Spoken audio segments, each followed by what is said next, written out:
ప్రార్థన చేసుకుందామండి. పరిశుద్ధుడా, ప్రేమ కలిగిన తండ్రి యేసయ్య, నీ పరిశుద్ధ నామమునకు వందనాలు, స్తుతులు, స్తోత్రములు. ఈ సమయములో నీ వాక్యములో నుండి నాతో మాటలాడి సహాయము చేయమని యేసుక్రీస్తు నామమున ఈ ప్రార్థన అడిగి వేడుకొనుచున్నాము తండ్రి.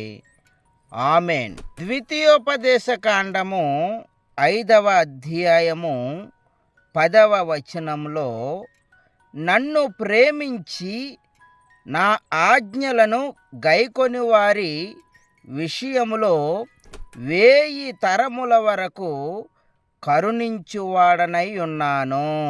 దేవుని కరుణ మనకు కావాలి అంటే మనము దేవుని ఆజ్ఞలను గైకొనాలి, దేవునిని ప్రేమించాలి. దేవునిని మనము అధికముగా ప్రేమించినప్పుడు దేవుడు మనలను కరుణిస్తారు. దేవుని దయ, దేవుని కృప, దేవుని సన్నిధి,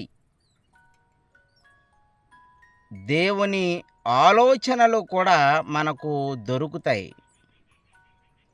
దేవునిని మనము ప్రేమించాలి.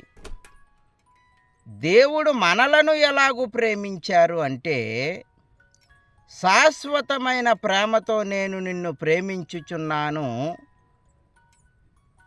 గనుక విడువక నీ ఎడల కృప చూపుచున్నాను. దేవుడు మనలను ఎలాగున ప్రేమించారు అంటే, శాశ్వతమైన ప్రేమతో మనలను ప్రేమించారు.